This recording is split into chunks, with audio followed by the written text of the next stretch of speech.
Muli, good morning mga minamahal, mga palangga. Ito muli ang inyong abang lingkod, Pastor Absalon Dabadon Jr.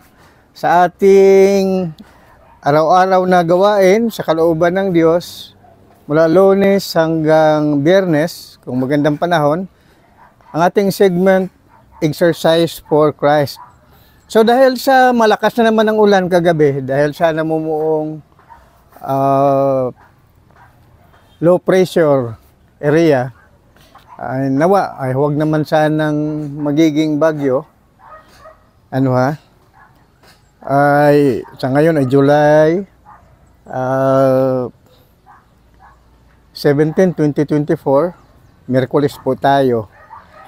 So dahil sa umuulan, magdamagan kagabi, muli ay magwalis po muna ako.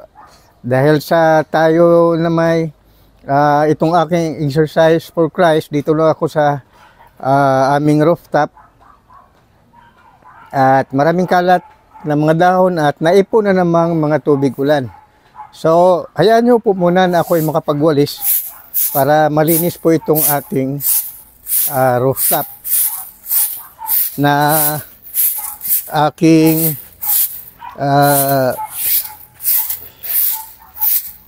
pinakalugar ng ating pag-ehersisyo na para sa magandang kalusugan ng ating katawan. Exercise for Christ. So, maglinis po muna tayo. Maraming dahon, maraming tubig ulan.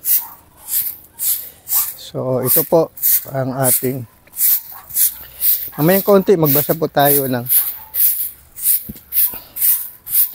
banal na kasulatan. Ito muna, tubig ulan. Anuhin ko muna, sandali.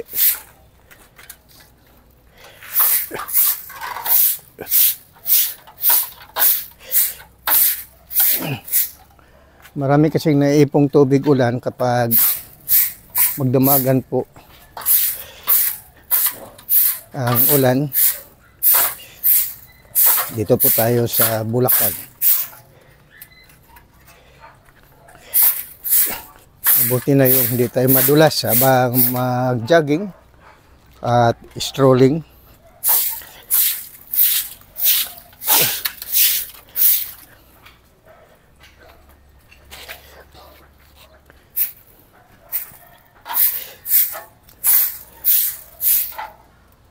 Ngunit dahil sa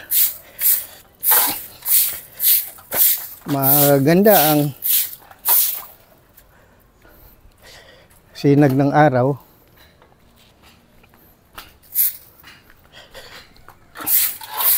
so nagbasa po muna tayo ng Biblia.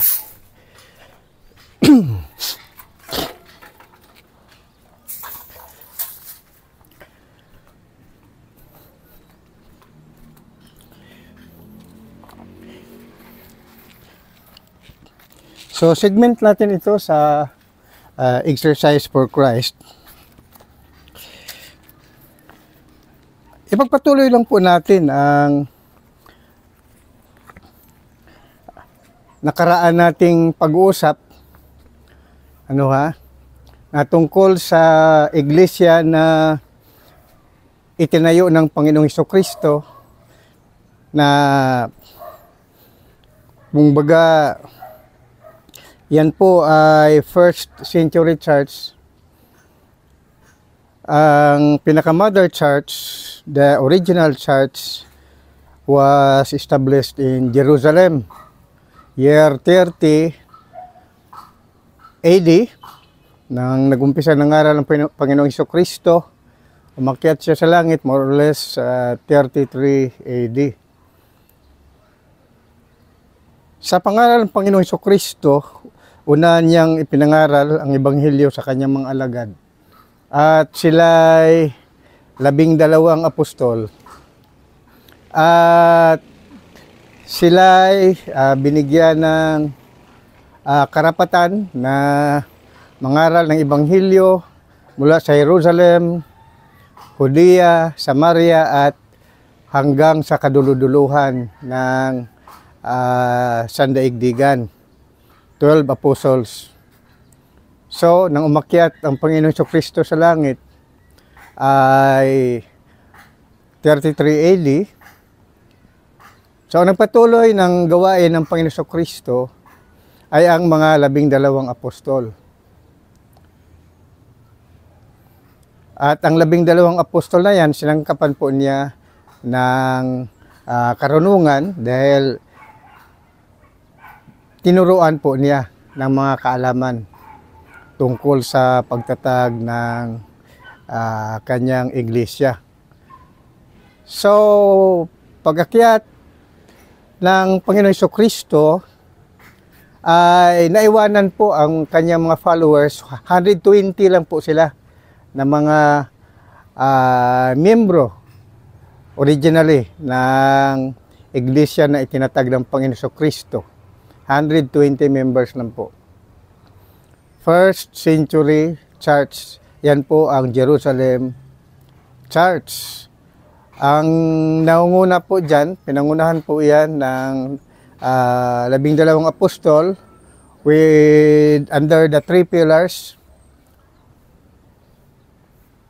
of leadership na sina Apostle Peter, Apostle James, and Apostle John. Sa mga tuwid, mga minamahal, mga palangga, ay nang nasa langit na ang Panginoon Kristo, tinawag naman niya si Apostol San Pablo bilang apostol sa mga hintil. Dahil si Apostol San Pablo, siya po ay sa tribe of Benjamin, isang Israelita sa tribe of Benjamin. Isa siyang masugid na Pariseo. Isa siya sa mga persecutor ng Christian Church na itinatag ng Panginoon Kristo at ipinagkatiwala niya sa 12 apostol sa panguna ni Apostle Peter. So, ang pagkatawag kay Apostol San Pablo, siya po ay, ang assignment niya, siya ay bilang apostol ng mga hintil, mga non-Israelite. Kumbaga mga minamahal, divided po ang trabaho, no, ng apostleship. Apostleship, 12 apostles, ang tawag po niyan ay apostleship for the people of Israel. Apostleship of circumcision po ang tawag niyan. Tungkol naman sa apostleship of the Gentiles, yung mga hindi tuli, ibig sabihin non-Israelite, ipinagkatiwala po, binigyan po ng assignment niyan si Apostol San Pablo. So maliwanag po mga minamahal ang assignment. Hindi po mababali yan dahil yan po ang ibinigay sa kanilang obligasyon na dapat gampanan. Yan po ay nasulat sa Galatia Kapitulo 2, versikulo 1 hanggang 8.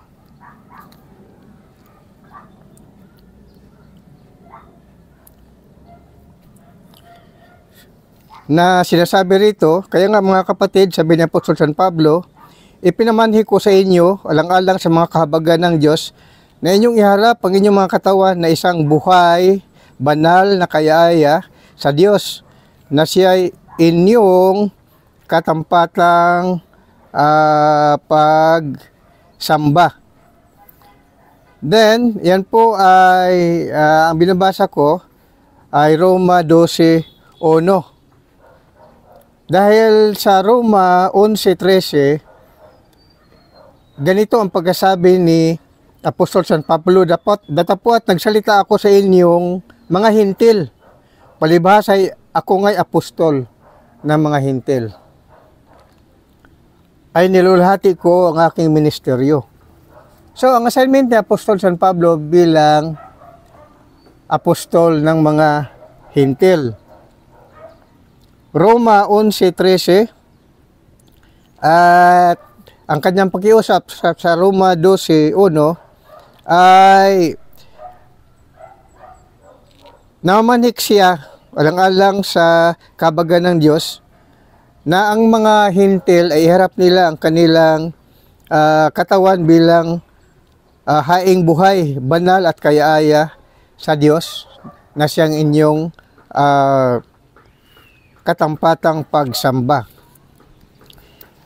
And so, ang appointment, nilinaw ni Apostol San Pablo na siya ay apostol ng mga Hintil.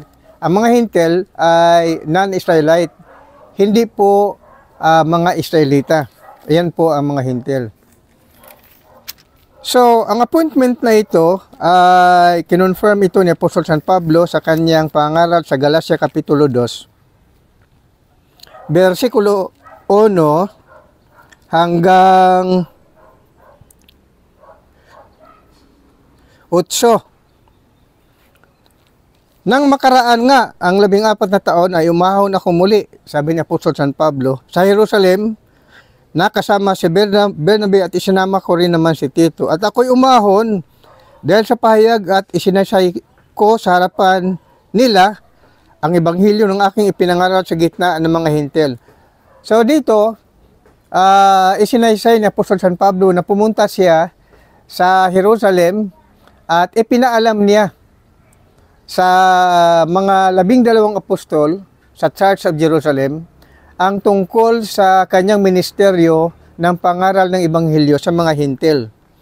So, dito sa versikulo 2, Galacia 2, at ako'y umahon dahil sa pahayag at isinaysay ko sa harapan nila ang ebanghelyo ng aking ipinapangaral sa gitna ng mga Hintil. Datapwat, sa harapan ng mga may dangal ay sa lihim, baka sa anumang paraan ako'y tatakbo o tumakbo ng walang kabuluhan.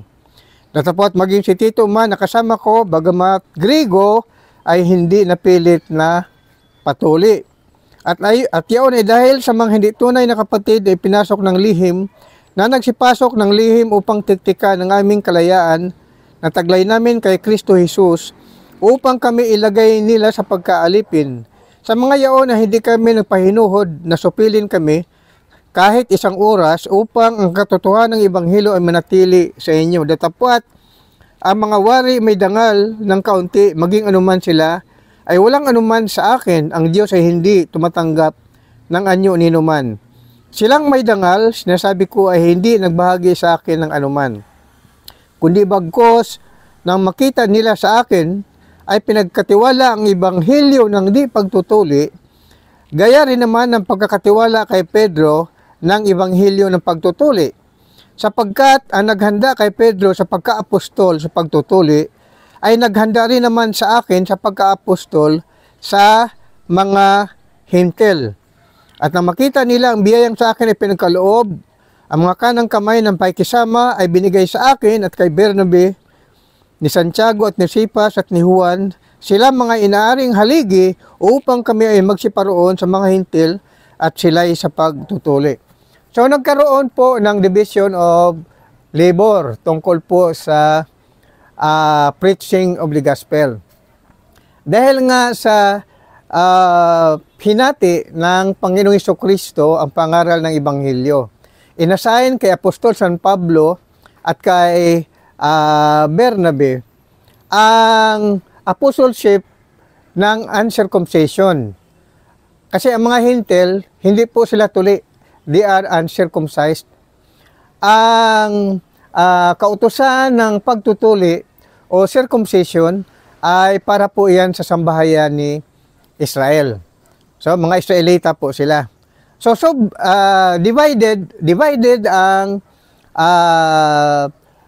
mga tinatawag na job description, ang mga obligasyon ng apostleship to the Gentiles, grupo ni Apostol San Pablo, and iyon po ay they are apostles of the uncircumcised. Yun naman sa grupo ni Apostle Peter ay apostleship of the circumcision. So, apostleship to the circumcised. So, Church of Jerusalem po yan. Ang nanguna dyan, si Apostle Peter, James, saka dyan sila ang pillars. So, mga minamahal, ang ibig ipahiwatig sa atin ng Biblia sa magitan ng mga doktrina ng mga apostol na unang tinawag ng Panginoon Kristo na maliwanag ang trabaho ng apostolada. Ang pagka-apostolada sa mga hindi mga Israelita, assign po yan kay Apostle Paul. Iyon namang apostolada para sa mga Israelita ay assign po yan sa 12 apostol na pinangunahan ni Apostle Peter. Bakit po natin ito inihayag, mga minamahal? Kasi po, upang maliwanagan kayo sa ating kapanahunan na ito ang Biblia ay nagsabi ng katotohanan.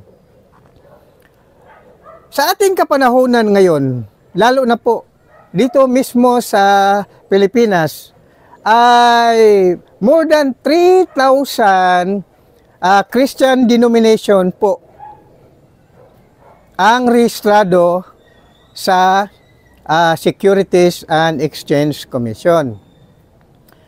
Ang pinaka oldest na organized Christian denomination, allegedly Kristiyano sila, ay ang Roman Catholic Church. Ang existence po ng Roman Catholic Church, nag-umpisa po yan sa year 325 AD. Officially, tinawag sila na Catholic by the decree of Emperor Theodosius, year more or less 380 AD to 381 AD. Dala po niyan ang doktrina na Trinity. 3 persons in one God, God the Father, God the Son, God the Holy Spirit.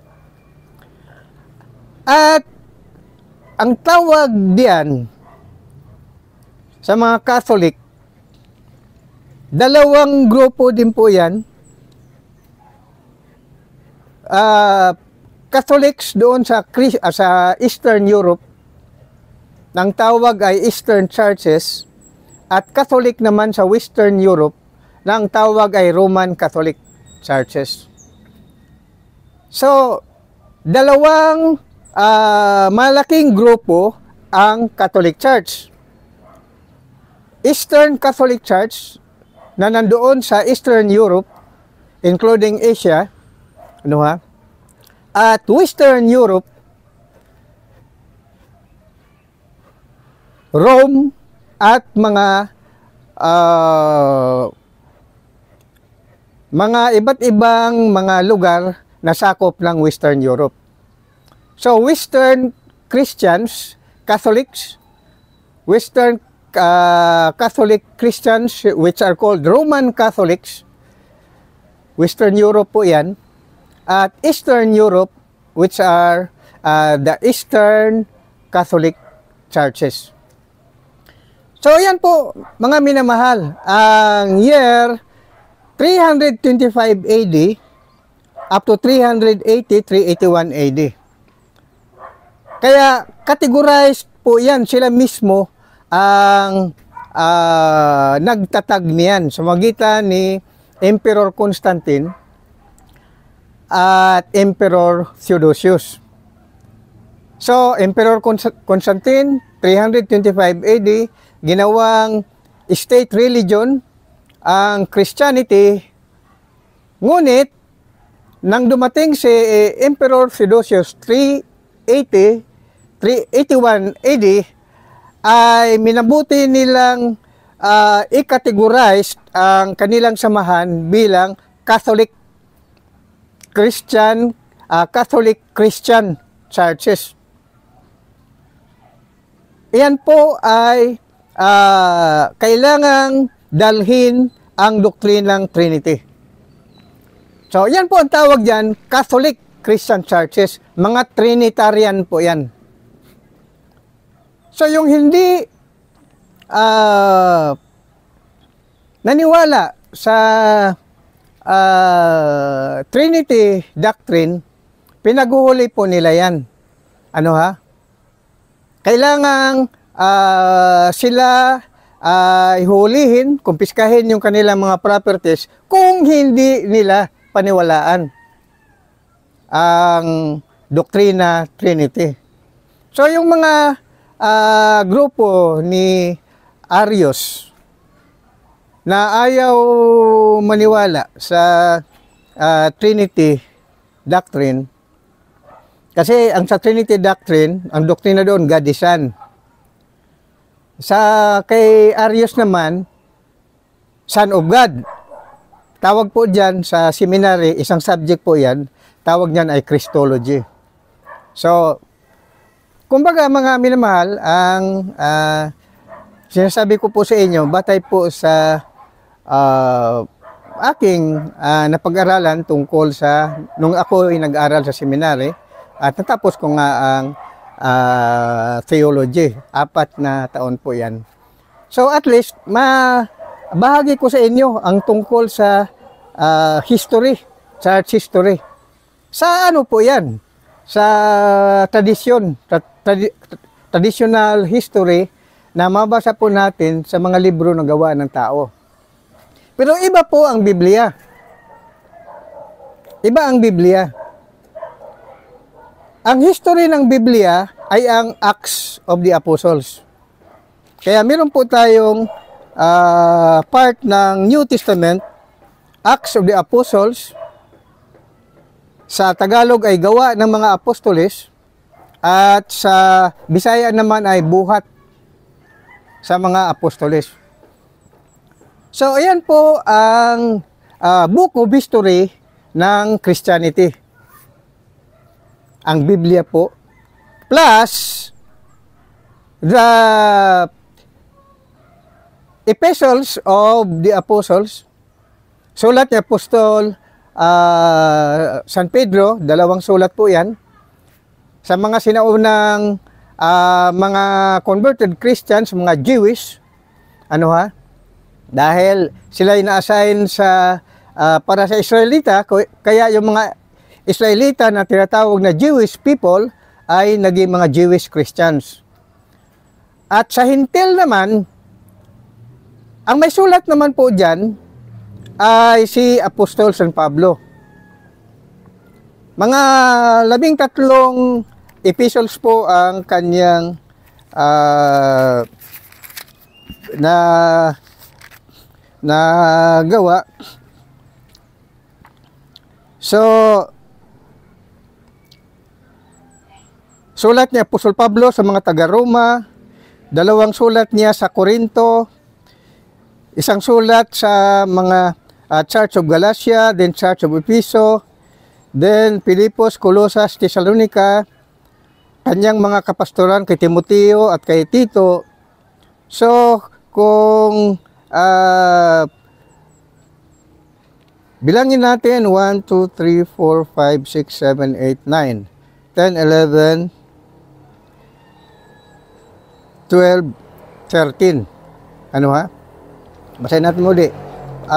May sulat din siya sa mga Hebrews. So, 1, 2, 3, 4, 5, 6, 7, 8, 9, 10, 11, 12, 13, 14.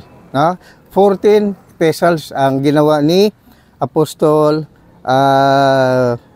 San Pablo para sa mga Gentile churches, no, Christian churches, mga hintil ito na na-convert bilang Kristiyano. Isulat naman ni Apostol San Pedro, 2. Kay Apostol Santiago naman, 1. Kay Apostol San Juan, 3. Then may sulat din si Apostol Jude Thaddeus. Then Book of Revelation, ito na may aklat na ipinahayag ni Lord Jesus kay Apostol San Juan. At maliban po dyan, yung pangaral ni Lord Jesus Christ na tinatawag na Gospels of Jesus Christ, isinulat ni Matthew, Marcos, Lucas at Juan. So ayan po ang New Testament, mga minamahal. So dito, maliwanag ang assignment na ibinigay sa mga apostol. Yung 12 apostol ay pinangunahan ni Apostol San Pedro. So sila po ang apostol para sa mga Hudyo upang sila'y magiging mga Kristiyano. So ito namang si Apostol San Pablo, nakasama niya si Bernabe, sila naman ay ginawang mga apostol sa mga Hintil. Ibig sabihin ng mga Hintil, kasama na ang mga Romano, Italiano, mga Arabo, mga Persiano o mga Iranian, mga taga-Iraq. So basta lahat ng labas sa Israel. Dahil ang pangaral ng Ebanghelyo nagmula sa Jerusalem, Judea at Samaria, at ito'y kumalat sa buong mundo. So ulitin ko, itinalaga na ng Panginoong Hesukristo kung sino ang kanyang mga apostol. Ulitin ko, ang apostol sa mga Hintil, na ibig sabihin kasama ang mga Romano. Dahil mga pagano po yung mga Romano na yan eh. Ang organisa ng church po dyan sa Roma ay si Apostol San Pablo. Then, sabi ni Apostol San Pablo, sila raw ang pinakahuli-hulihang apostol. Sabi ni Apostol San Pablo, at mag-ingat daw ang mga tao dahil pagka sila'y wala na, may darating daw na magkunwari yung mga apostol ni Hesukristo. Kaya kailangan daw ang kanilang doktrina ang susundin. Ano ang doktrina ng mga apostoles? Yung nasusulat dito sa Biblia, dito. Kaya maliwanag na sinabi ni Apostol San Pablo na pagka sila'y wala na, pagka mawala sila, mag-ingat tayo dahil papasok ang mga bulaang mga propita, bulaang mga apostol, bulaang mga ngaral. Ano ibig sabihin? Kung sino man ang mag-claim na sila ay apostol na Hesukristo, na hindi sa kapanahunan ni Apostol San Pablo, dahil sa kapanahunan nila, sila ang tunay na apostol. Original apostles of the Lord Jesus Christ. Ngayon, kaya ko sinasabi sa inyo na ang pag-usapan natin ay tungkol sa iglesia, ipagpatuloy natin, at pinapauna ko rin sa inyo ang mga tunay na apostoles ni Kristo. So, ito ang sinasabi ni Apostol San Pablo. Sa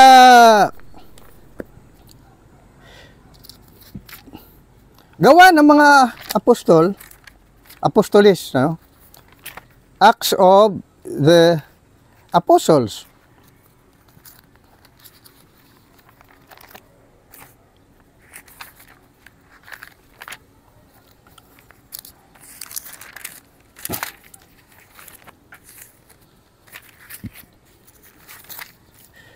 Na kanyang sinasabi,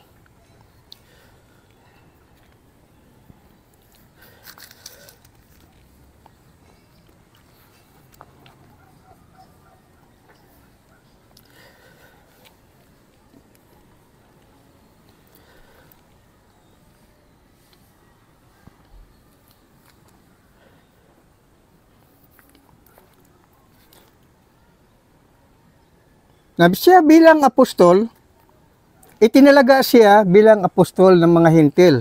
Romans 11 13. At sa Galacia Kapitulo 2, versikulo 1 hanggang 8, ay niliwanag naman na ang mga apostoles hinati sa dalawang apostleship. Apostle to the Gentiles. Yung Gentiles dyan ay sakop dyan ang Roma. At apostle to Israel, pinangunahan ni Apostol San Pedro, i-convert ang lahat ng mga Jewish na maging Kristiyano. So, maliwanag po yan. Then, sabi ni Apostol San Pablo, na sila daw ang pinaka-last apostles. Unang Korinto, Kapitulo 4, versikulo 19. Ito ang sinasabi ni Apostol San Pablo. Ang sabi niya,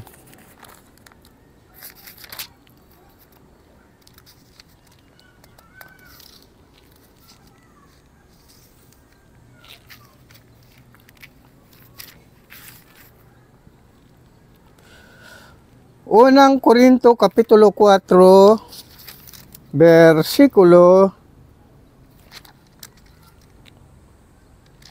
9. Sapagkat iniisip ko na pinalitaw ng Diyos kaming mga apostol na mga kahuli-hulihan sa lahat, na tulad sa mga itinalaga sa kamatayan, sapagkat kami ginawang panoorin ng sanglibutan at ng mga anghel at ng mga tao. So sabi ni Apostol San Pablo, yung grupo raw nila, ni Apostol San Pedro, at ang grupo niya, ni Apostol San Pablo, sila raw ay itinalaga ng Diyos. They are appointed to be the last apostles. Unang Korinto 4:9.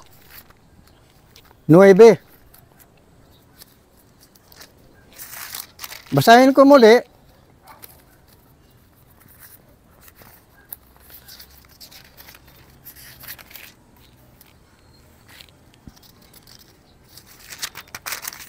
Para maliwanag po ang pinaka sitas dito, sapagkat iniisip ko na pinalitaw ng Diyos kaming mga apostol na mga kahuli-hulihan sa lahat, na tulad sa mga itinalaga sa kamatayan.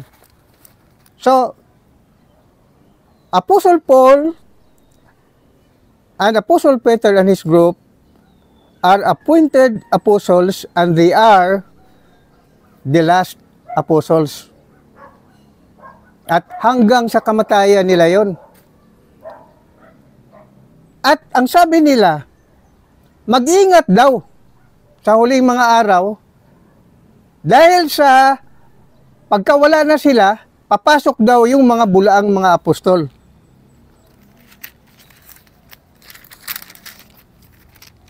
Yan po ay sinabi ni Apostoles San Pablo sa Ikalawang Korinto Kapitulo 11, versikulo 13 hanggang 15. Ito ang kanyang sinasabi.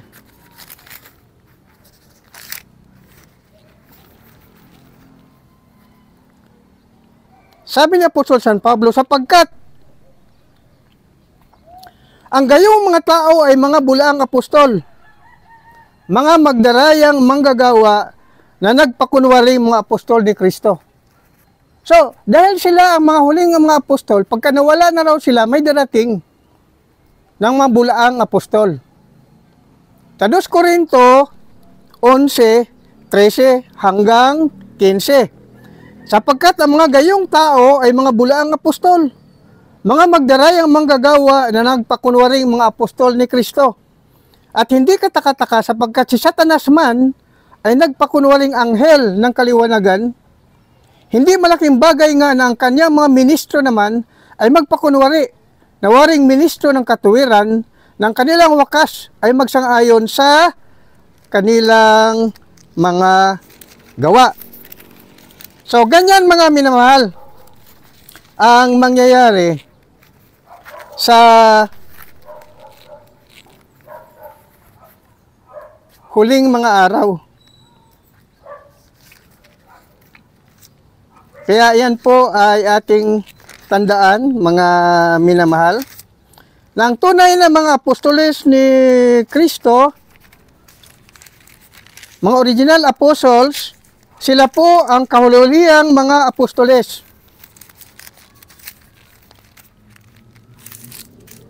Hindi na mag-a-appoint pa ang Panginoong Jesucristo.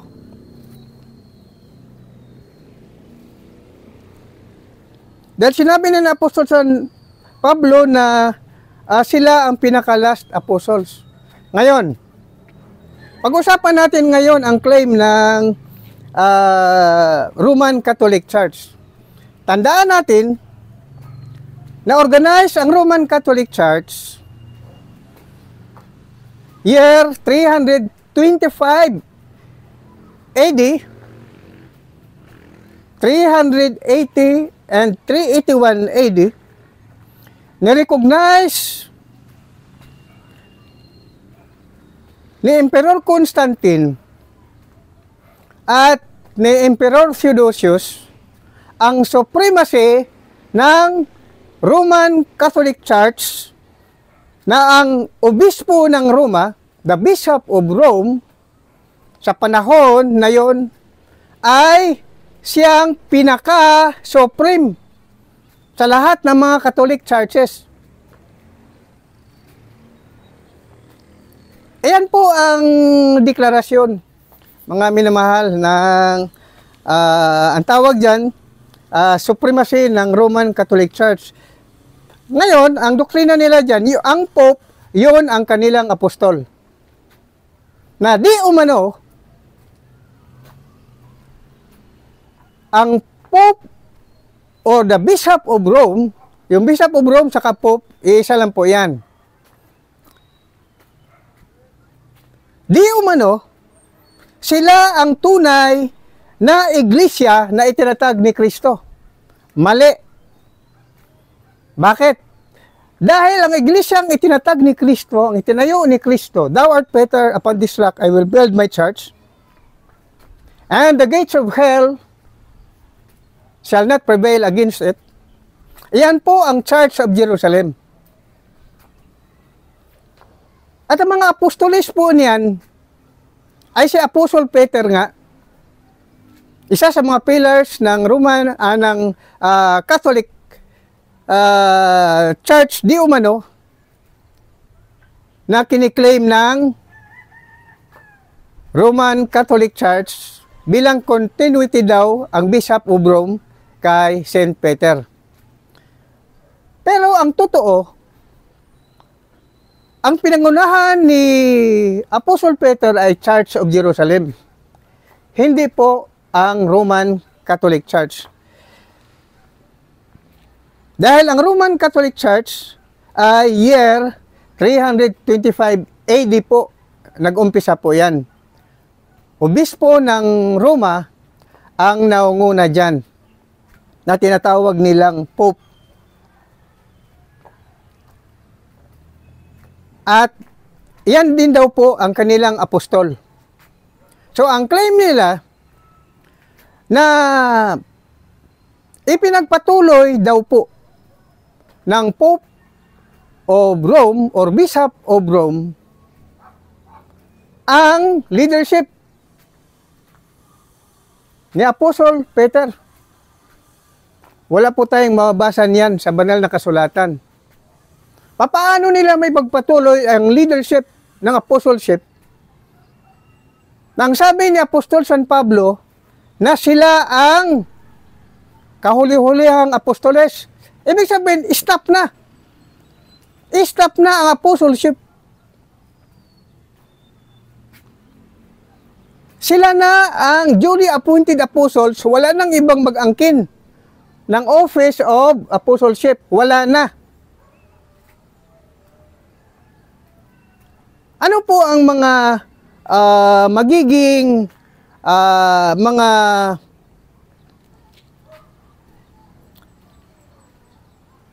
title ng mga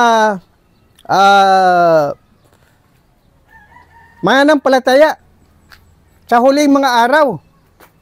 Hindi na po apostol. Kung hindi, sa iglesia ay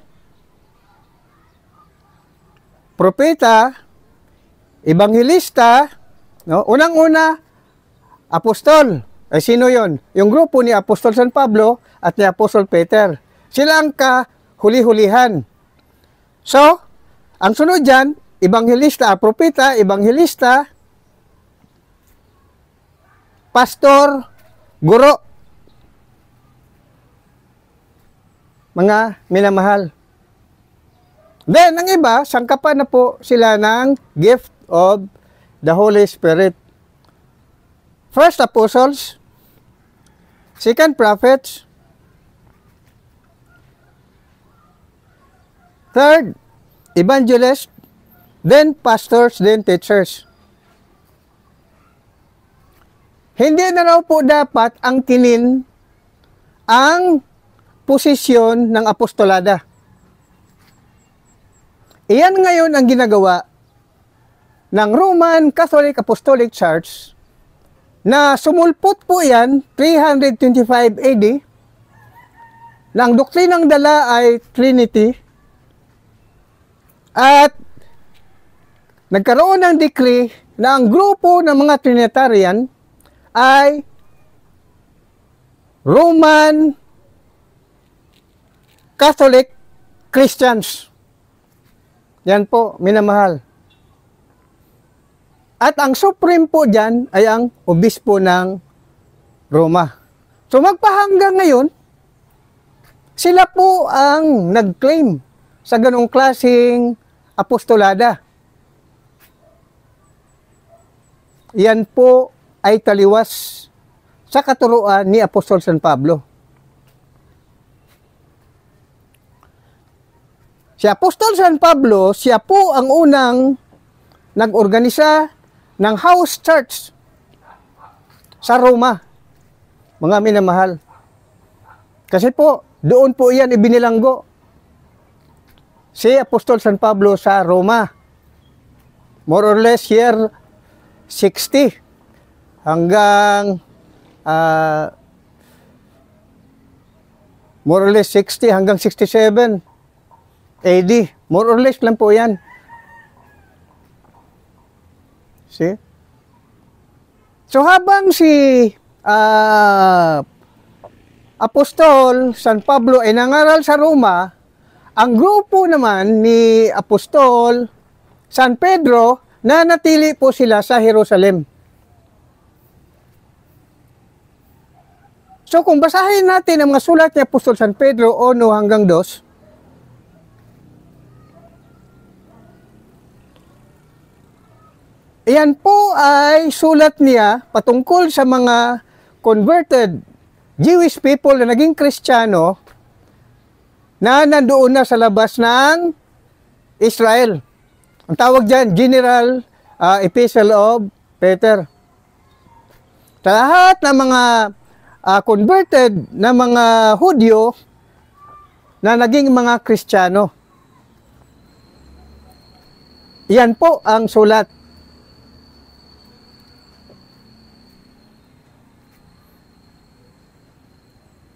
So, ang apostleship ay na-stop po yan nung mamatay na ang mga apostoles.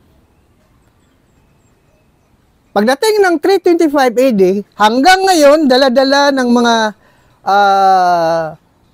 Roman Catholic Church, ang doktrina, sila raw ang apostol. Kaya nga, ang pangalan ng kanilang church, Roman Catholic Apostolic Church. Dahil ang kanila raw pinakaunang apostol ay si Apostol Peter, Apostol Peter. Na yun naman ay malaking kabulaanan dahil si Apostol Peter ay ang pangalan ng kanilang church ay Church of Jerusalem. Bakit hindi dalhin ng Roman Catholic Apostolic Church ang pangalan ng Church of Jerusalem? Bakit? Dahil wala silang karapatan na gumamit ng pangalan ng Church of Jerusalem na itinatag ng Panginoong Hesukristo. Kaya maaaring iyan po ang kanilang pinag-iingatan dyan. See? At ang katotohanan naman nito, ang unang nangaral at nakapag-organize ng Christian Church sa Roma ay si Apostol San Pablo. Bakit hindi nila ginawang si Apostol San Pablo ang kanilang pinaka-obispo ng Roma? Bakit? Upang malantad po, mga minamahal, ang pagkabulaan ng Roman Catholic Apostolic Church. Dahil kasi sinabi ng Apostol San Pablo na sila ang pinaka-huling mga apostol. Galacia, Kapitulo 2, versikulo 1 hanggang 8 at unang Korinto, Kapitulo 4, versikulo 9. Sapagkat inisip ko na pinalitaw ng Diyos kaming mga apostol ng mga kahuli-hulihan sa lahat. See? Ibig sabihin, ang pinakahuling apostol na nandoon sa Roma ay si Apostol San Pablo. Mga minamahal, yan po ay nasusulat sa mga gawain ni Apostol San Pablo sa gawain ng mga apostol. Gawa, Kapitulo 28.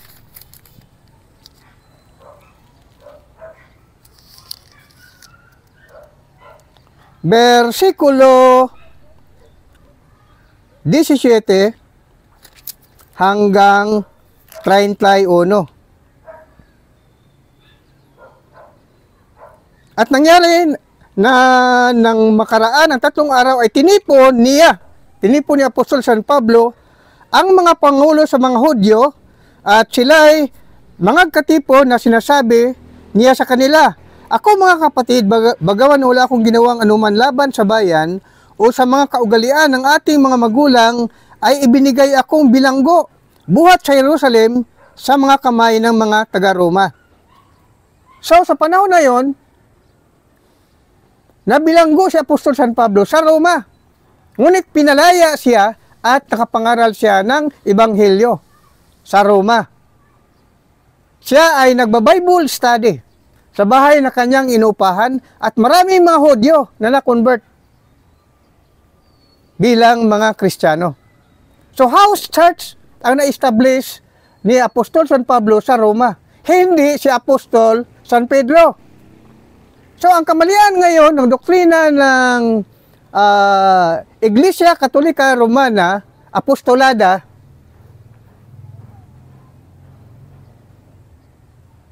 na ang kanilang claim ay si Apostol San Pedro, ang kanilang unang apostol, ay mali.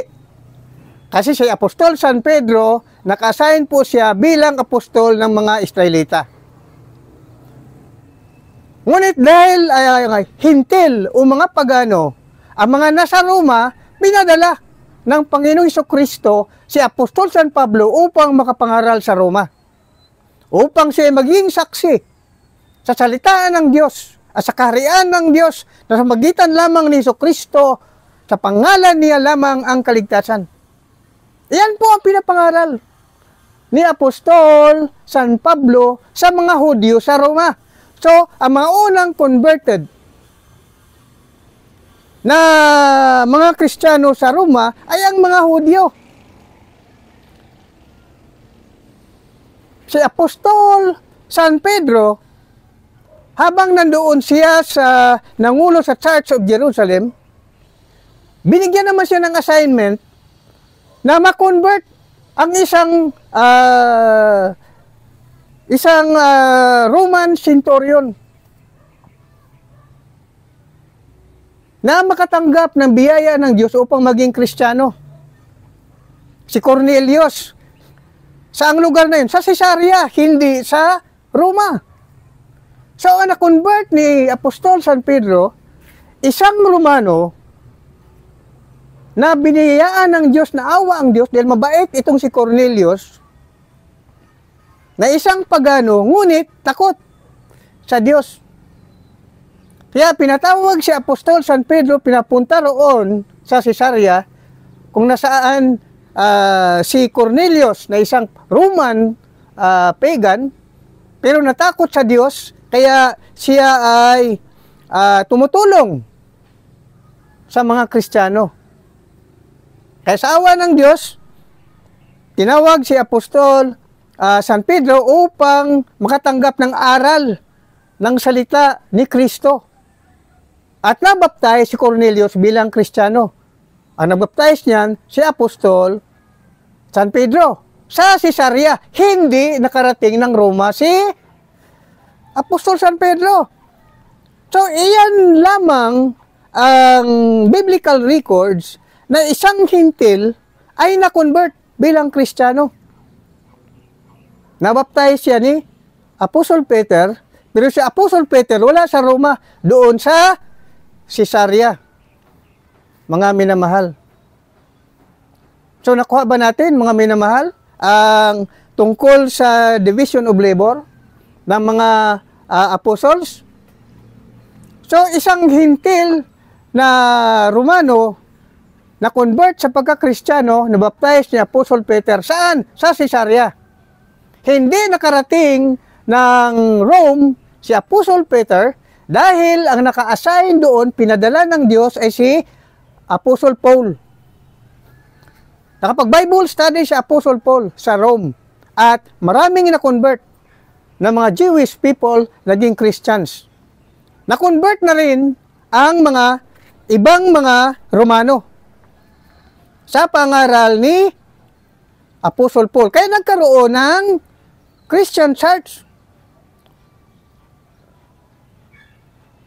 So, ang pinakatunay na apostol ng mga hintil na unang nag-convert ng mga Kristiyano, ng mga Hudyo na maging Kristiyano at mga hintil upang maging Kristiyano sa Roma ay si Apostol Pablo, mga minamahal.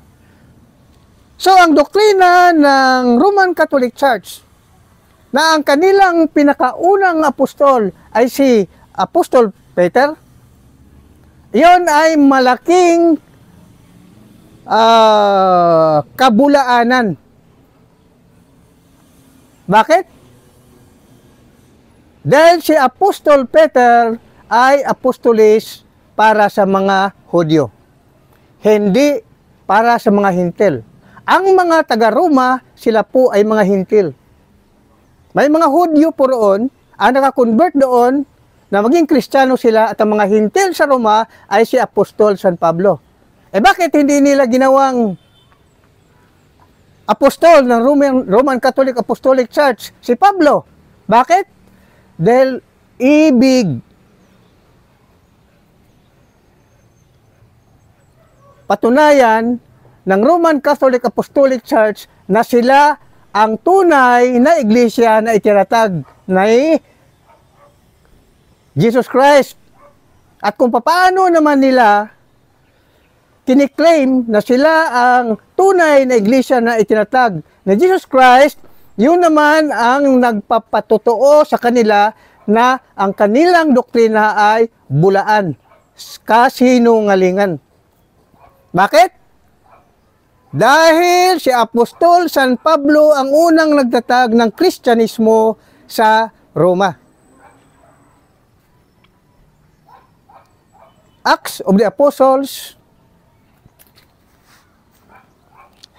chapter 28,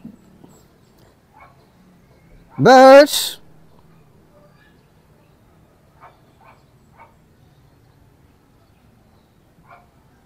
16 hanggang 31. Dito po yan, mga minamahal. Ayan o. Acts 28. Ayan o. Ayan. 16 hanggang 31. Ang mga gawa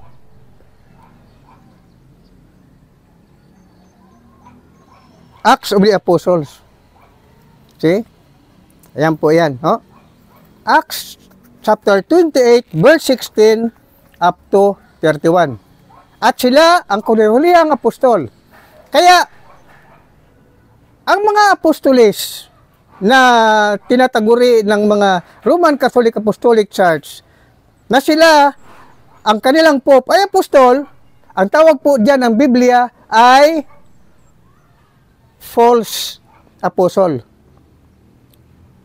So, ang apostolada na gawa lamang ng mga Roman Catholic Church preachers, yan po ay tinatawag na heresy, allegory, gawa-gawa lamang nila para paniwalaan sila na sila ang tunay na iglesia na itinatag ni Kristo. Ngunit, pinapatunayan ng Biblia na ang apostol sa Roma na nagtatag ng Christian Church doon ay si Apostol San Pablo. Dapat si Apostol San Pablo, ang kanilang ginawang pinakaunang apostol, medyo kapanipaniwala pa. Pero bakit si Apostol Peter? Sabit sila.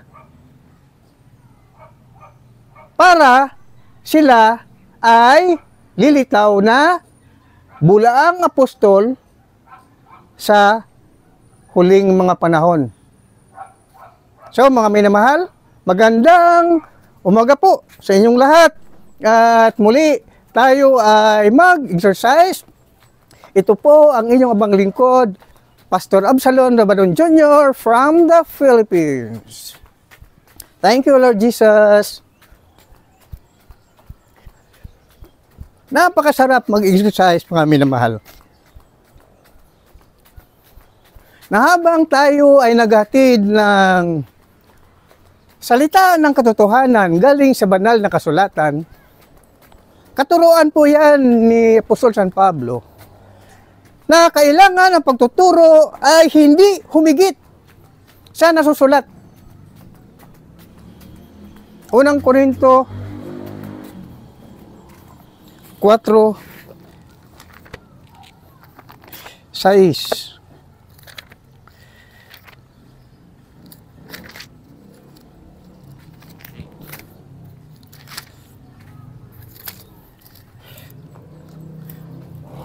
Sabi ni Apostol San Pablo, unang Korinto 4:6, ang mga bagay ng ito, mga kapatid, ay nianyo ko sa halimbawa sa aking sarili at kay Apolos. Ibig sabihin, nianyo niya ang kanilang sarili sa kanilang pangaral na sila bilang mga apostol, ang sabi, na dahil sa inyo upang sa amin ay mga tuto kayo na huwag magsihigit sa mga bagay na nga susulat, upang ang sino man sa inyo ay huwag magpalalo ang isa laban sa iba.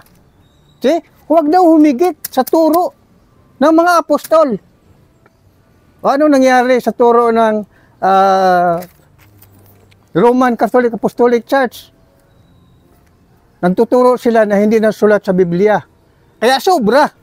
Humigit sila sa itinuturo. Bakit? Ang hindi itinuturo ng Biblia, iyon ang kanilang itinuturo. Anong tawag dyan? Heresy and allegory. Amen? So, muli, mga minamahal, ay magpatuloy tayo sa ating exercise. Binabasa lamang natin ang nasusulat sa Biblia. Ano ha? Jumping jack tayo. 1, 2, 3, 4, 5, 6, 7, 8, 8, 7, 6, 5, 4, 3, 2, 1. 1, 2, 3, 4, 5, 6, 7, 8, 8, 7, 6, 5, 4, 3, 2, 1. 1, 2, 3, 4, 5, 6, 7, 8, 8, 7, 6, 5, 4, 3, 2, 1. Thanks, Lord. Napakasarap po mag-exercise, mga minamahal. Ito po ay sa awa ng Diyos na sa kanyang kalooban nawa magpatuloy ang ating magandang kalusugan. Kayo rin po, mga minamahal. Para hindi tayo magkaroon ng sakit sa puso. Yung magtataas ang pressure ng dugo. Ano ha? Kasi magkaroon ng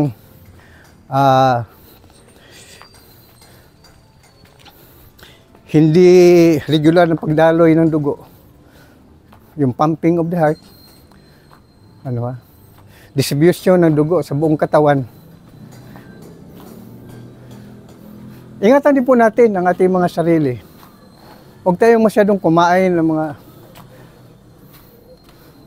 matataba ng mga pagkain. Ano ha? Siguro once a week. Disiplina, mga minamahal. Kasi mahirap yung tataba tayo ng tataba. Pagkatapos mahina naman ang naturalisa ng katawan, ay parang pinapatay natin ang ating sarili. Ginigiba natin. Tayo kasi ay templo ng Diyos. Ang sino mang gigiba ng templo ng Diyos ay gibain ng Diyos. Ibig sabihin, ang ating katawan, kailangan sa disiplina yan tungkol sa pagkain. See? Huwag sumubra. So, para naman mabalanse, exercise po tayo. So, amen. Purihin ang Panginoong Diyos, mga minamahal. At medyo humihingal na po tayo at maganda po yan, nahihingal. Pero kailangan pala muna, inhale, exhale.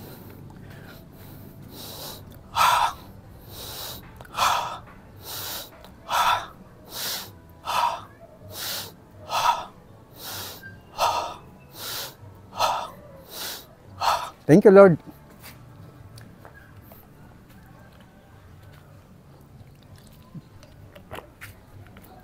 Salamat po. God bless us all.